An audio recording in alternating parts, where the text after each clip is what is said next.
Washington. On the one-week anniversary of Hurricane Maria's thrashing of Puerto Rico and the Virgin Islands, lawmakers called on President Donald Trump to put a military general in charge of the relief effort as island officials' pleas turned more desperate.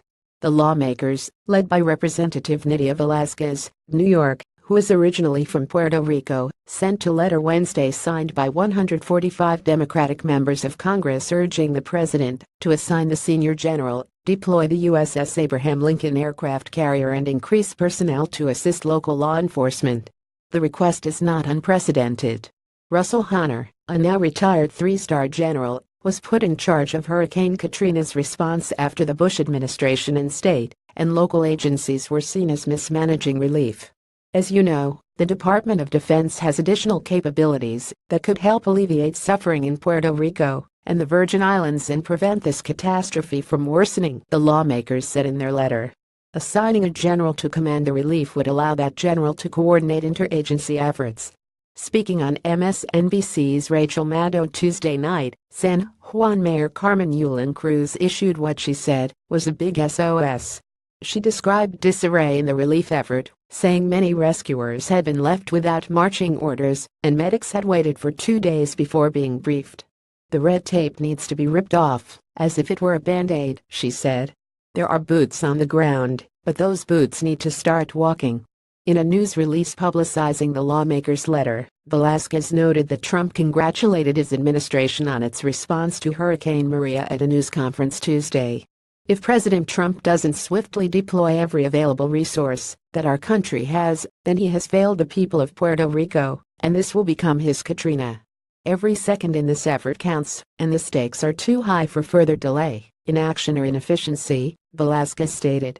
Representative Ruben Gallego, Darres, who serves on the House Armed Services Committee, said he has been speaking to U.S. Northern Command and DoD. COD is fulfilling all that FEMA has asked it to do, but I fear that FEMA doesn't understand the full scope of what needs to be done, he said. Marlene Ojeda carries her son Esaid Marrero on September 27, 2017 through the Rio San Lorenzo de Moravis, after the bridge that crosses the river was swept away by Hurricane Maria, in Moravis, Puerto Rico. They crossed after visiting family on the other side of the river. AP photo Gerald Herbert AP in a news conference late Wednesday, Senator Marco Rubio, reply, said the conventional method for responding to a storm is for the federal government to plug into the exiting emergency response of a state and work through them. But, he said, it's clear that method can't be applied in this case. Every day that goes by for some of these areas that have electricity or communications, the situation grows greater, Rubio said. We need to lean into this a lot more than we traditionally would. At a Senate committee hearing Wednesday, Acting Homeland Security Secretary Elaine Duke said there is food and water and gasoline on the island. She said search and rescue efforts are complete, so now the focus is on distributing supplies. DHS has asked the Defense Logistics Agency to help augment National Guard troops who are moving goods and gasoline. ATT is on island to work on restoring cell service. The electrical grid is more of a challenge, it's virtually gone, she said. She said there are 16 ships in the area with Coast Guard and more on the way. There are efforts underway to get ports open.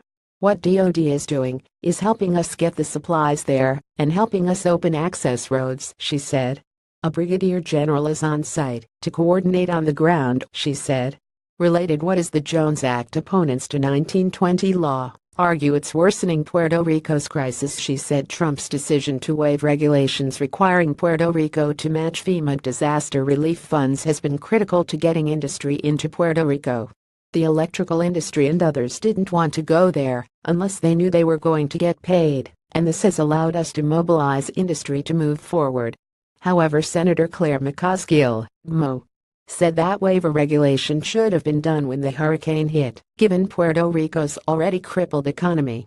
Clearly, from the financial status of the island, they were going to be in no position to make the match, so it's unfortunate that we had to wait this long, she said. Follow NBC Latino on Facebook, Twitter, and Instagram.